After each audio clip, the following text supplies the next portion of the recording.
Marina helped herself to an Albany from a crystal box of Turkish cigarettes tipped with red rose petal and passed the box on to Demon. Ardor, somewhat self-consciously, lit up too. "You know quite well," said Marina, "that your father disapproves of your smoking at table." "Oh, it's all right," murmured Demon. "I had Dan in view," explained Marina heavily. "He's very prissy on that score." "Well, and I'm not," answered Demon. Ardor and Van could not help laughing. All that was banter, not of a high order, but still banter. A moment later, however, Van remarked, "I think I'll take an an Albany, for myself." "Please note, everybody," said Ardor, "how voodoo that slip was. I like a smoke when I go mushrooming, but when I'm back, this horrid tease insists I smell of some romantic Turk or Albanian met in the woods." "Well," said Demon, "Van's quite right to look after your morals." The real profiterole, very soft L, of the Russians, as first made by their cooks in Gavanna before 1700, consists of larger puffs coated with creamier chocolate than the dark and puny profit rolls served in European restaurants. Our friends had finished that rich sweetmeat flooded with chocolate au lait sauce, and were ready for some fruit when Bount, followed by his father and floundering Jones, made a sensational entry. All the toilets and water pipes in the house had been suddenly seized with borborygemic convulsions. This always signified and introduced a long-distance call. Marina, who had been awaiting for several days a certain message from California in response to a torrid letter, could now hardly contain her passionate impatience and had been on the point of running to the Doraphone in the hall at the first bubbling spasm, when young Bout hurried in, dragging the long green cord, visibly palpitating on a series of swells and contractions rather like a serpent ingesting a field mouse, of the ornate brass and nacre receiver, which Marina, with a wild "Allô," pressed her ear. It was, however, only fussy old Dan ringing her up to inform everybody that Miller could not make it that night after all and would accompany him to Artis bright and early on the following morning.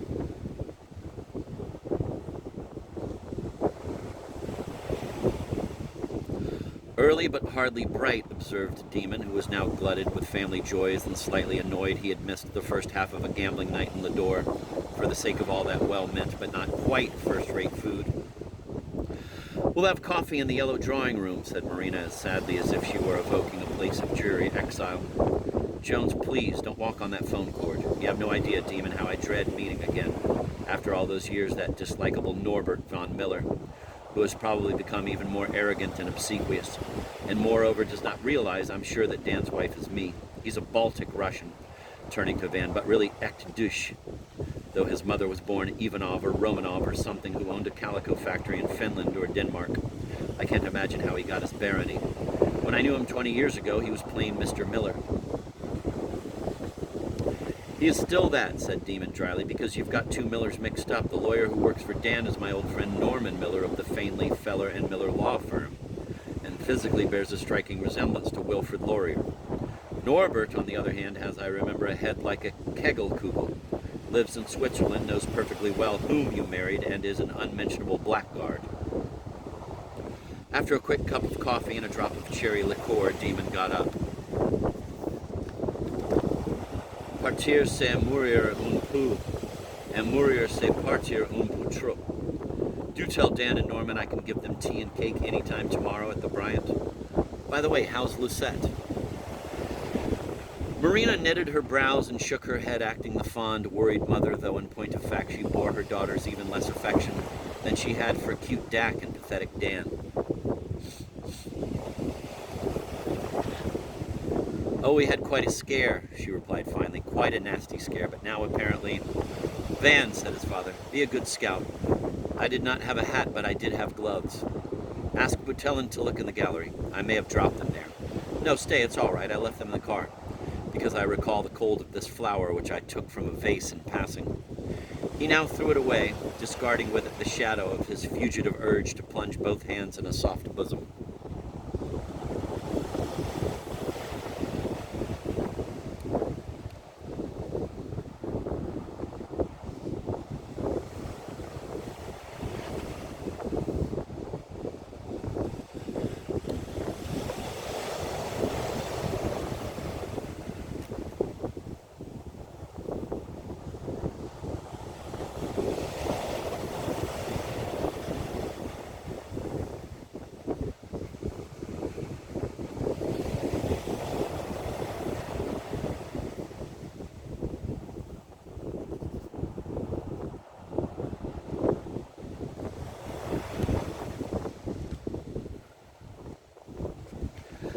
He now threw it away, discarding with it the shadow of his fugitive urge to plunge both hands in a soft bosom. "I had hoped you'd sleep here," said Marina, not really caring one way or another. "What is your room number at the hotel? Not 222 by any chance?" She liked romantic coincidences. Demon consulted the tag on his key, 221, which was good enough, fatidically and anecdotically speaking. Naughty Ardor, of course, stole a glance at Van, who tensed up the wings of his nose in a grimace that mimicked the slant of Pedro's narrow, beautiful nostrils.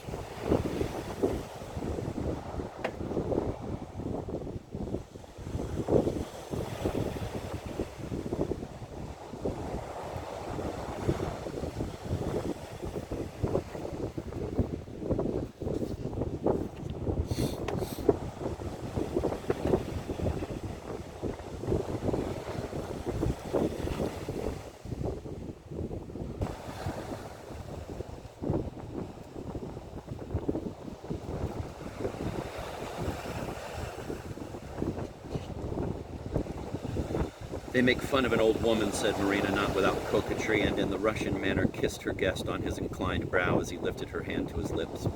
"You'll forgive me," she added, "for not going out on the terrace. I've grown allergic to damp and darkness. I'm sure my temperature has already gone up to 37.7 at least." Demon tapped the barometer next to the door. It had been tapped too often to react in any intelligible way and remained standing at 3:15. Van and Ardor saw him off. The night was very warm and dripping with what Lador farmers called green rain. Demon's black sedan glinted elegantly among the varnished laurels and the moth-flaked porch light. He tenderly kissed the children, the girl on one cheek, the boy on the other, then Ardor again, in the hollow of the white arm that clasped his neck. Nobody paid much attention to Marina, who waved from a Tangelo-colored oriel window and spangled shawl, although all she could see was the sheen of the car's bonnet and the rain slanting in the light of its lamps.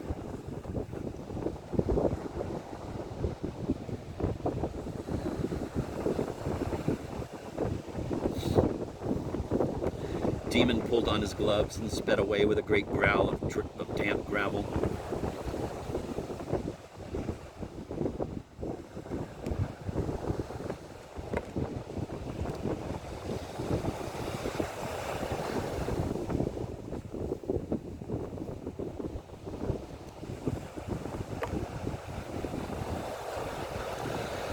"That last kiss went a little too far," remarked Van, laughing. "Oh, well," his lips sort of slipped, laughed Ardor, and laughing they embraced in the dark as they skirted the wing of the house. They stopped for a moment under the shelter of an indulgent tree where many a cigar-smoking guest had stopped after dinner.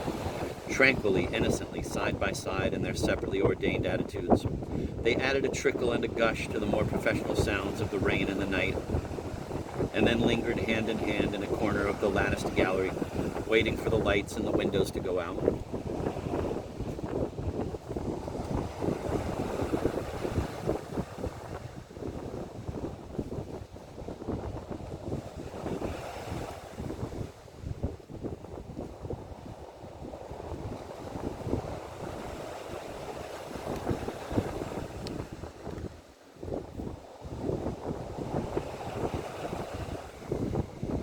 "What was faintly off-key, ne-tack about the whole evening?" asked Van softly. "You noticed?" "Of course I did, and yet I adore him. I think he's quite crazy and with no place or occupation in life and far from happy and philosophically irresponsible, and there's absolutely nobody like him."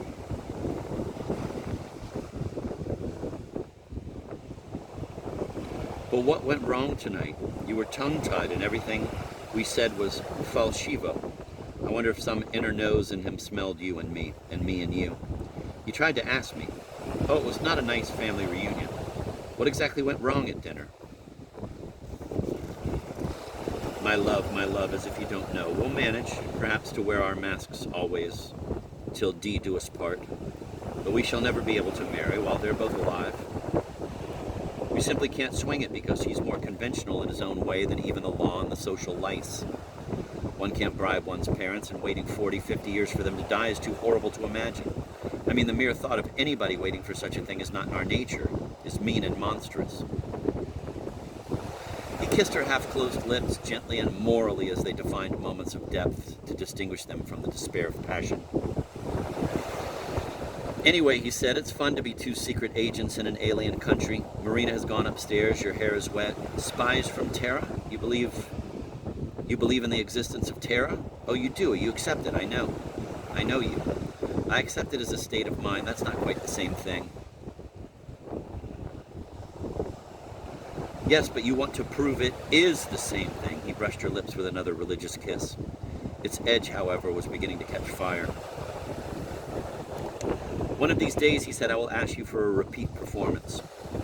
You will sit as you did 4 years ago at the same table in the same light, drawing the same flower, and I shall go through the same scene with such joy, such pride, such, gratitude.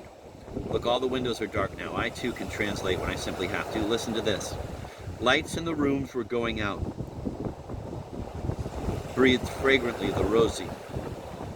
We sat together in the shade of a wide-branched beryozy. Yes, birch is what leaves the translator in the lurch, doesn't it? That's a terrible little poem by Konstantin Ramanov. Right? Just elected president of the Lyaskin Academy of Literature, right? Wretched poet and happy husband. Happy husband. You know, said Van, I really think you should wear something underneath on formal occasions. Your hands are cold. Why formal? You said yourself it was a family affair. Even so, you were in peril whenever you bent or sprawled. I never sprawl. I'm quite sure it's not hygienic, or perhaps it's a kind of jealousy on my part.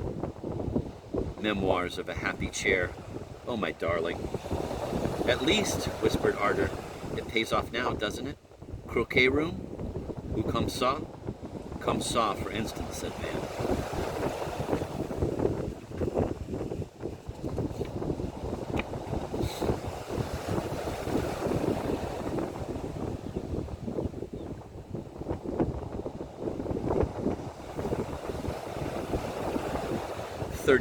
Although fairly eclectic in 1888, Lador fashions were not quite as free as taken for granted at Artis.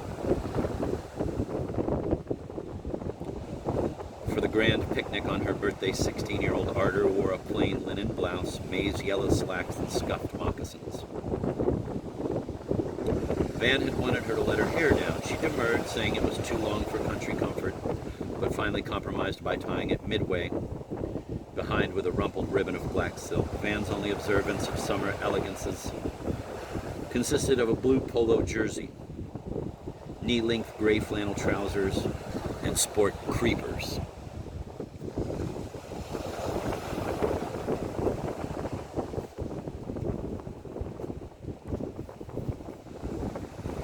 While the rustic feast was being prepared and distributed among the sun gouts of the traditional pine glade, the wild girl and her lover slipped away for a few moments of ravenous ardor in a ferny ravine where a rill dipped from ledge to ledge between tall burnberry bushes.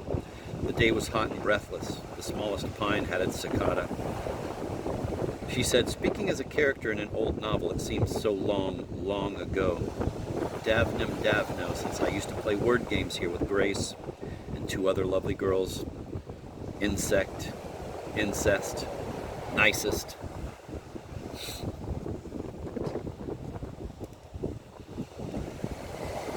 Speaking as a botanist and a mad woman, she said, the most extraordinary word in the English language was husked, because it stood for opposite things, covered and uncovered. Tightly husked, but easily husked, meaning they peel off quite easily. You don't have to tear the waistband, you brute. Carefully husked brute, said Van tenderly. The passage of time could only enhance his tenderness for the creature he clasped, this adored creature whose motion was now more supple, whose haunches had grown more lyrate, whose hair ribbon he had undone.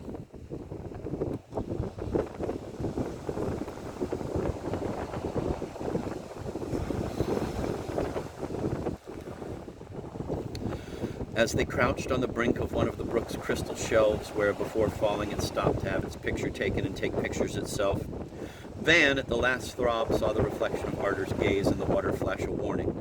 Something of the sort had happened somewhere before. He did not have time to identify the recollection that nonetheless led him to identify at once the sound of the stumble behind him.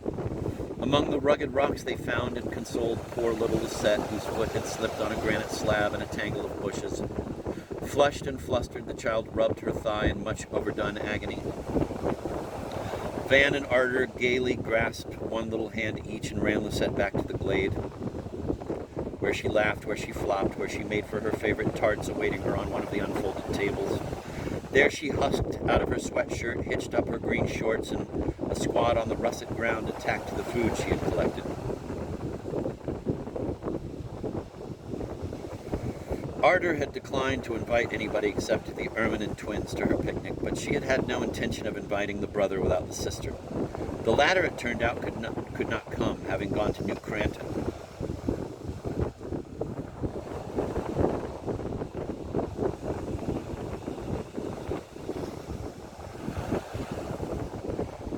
Having gone to New Cranton to see a young drummer, her first boyfriend, sail off into the sunrise with his regiment. But Greg had to be asked to come after all. On the previous day he had called on her, bringing a talisman from his very sick father, who wanted Ardor to treasure as much as his granddam had a little camel of yellow ivory carved in Kiev 5 centuries ago in the days of Timur and Nabok.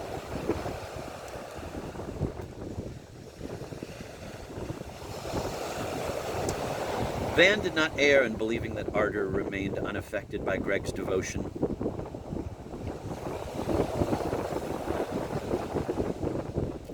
He now met him again with pleasure, the kind of pleasure immoral in its very purity, which adds its icy tang to the friendly feelings a successful rival bears toward a thoroughly decent fellow.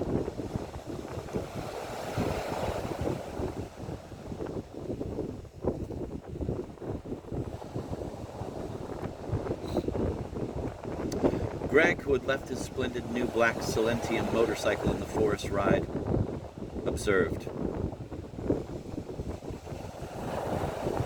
"We have company. Indeed we do," assented Van.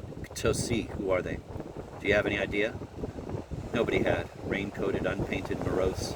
Marina came over and peered through the trees the way Van pointed.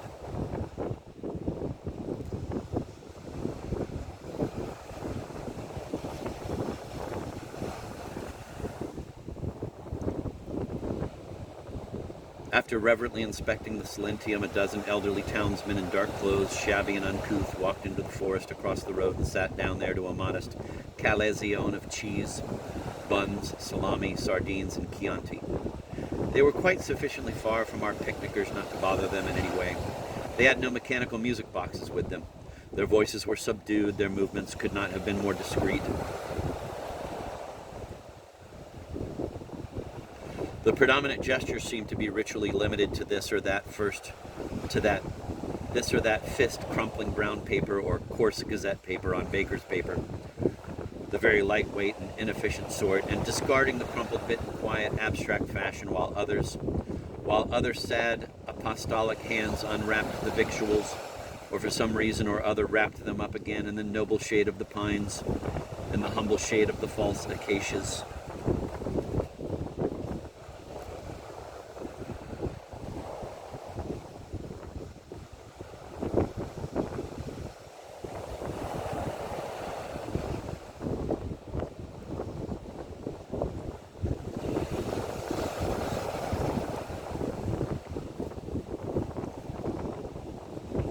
"How odd," said Marina, scratching her sunlit bald patch.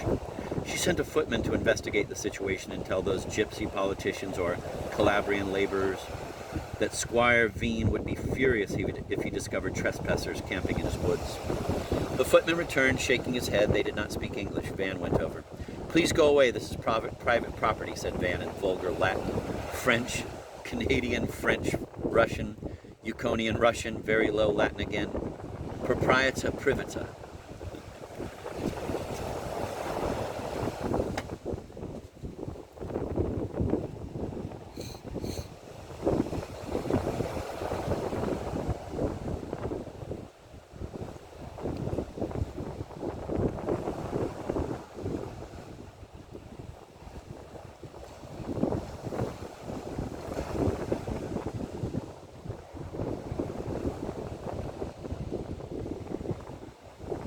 He stood looking at them, hardly noticed by them, hardly shade-touched by the foliage. They were ill-shaven, blue-jowled men in old Sunday suits. One or two wore no collar but had kept the thyroid stud. One had a beard and a human squint.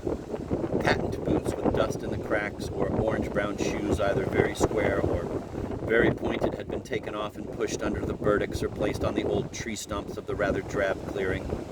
How odd indeed.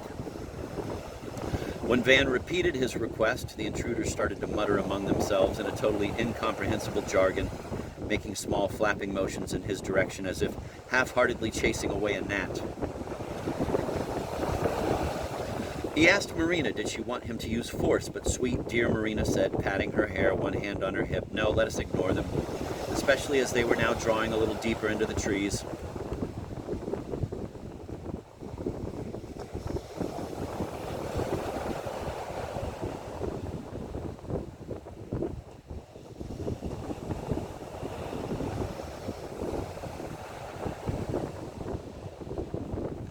Look, look, some dragging ereculons, the various parts of their repast upon what resembled an old bedspread, which receded like a fishing boat, pulled over pebbly sand, while others politely removed the crumpled wrappings to other more distant hiding places, in keeping with the general relocation. A most melancholy and meaningful picture, but meaning what? What? Gradually their presence dissolved from Van's mind. Everybody was now having a wonderful time. Marina threw off the pale raincoat, or rather dust coat she had put on for the picnic. After all, with one thing and another, her domestic gray dress with a pink fichu was quite gay enough, she declared, for an old lady. And raising an empty glass, she sang with brio and very musically the green grass aria. Replenish, replenish the glasses with wine. Here's a toast to love, to the rapture of love, with awe and pity and no love. Van kept reverting to that poor bald patch on Traverdiata's poor old head, to the scalp burnished by her hair dye an awful pine rust color, much shinier than her dead hair. He attempted, as so many times before, to squeeze out some fondness of her, but as usual, failed, and as usual told himself that ardor did not love her mother either, a vague and cowardly consolation.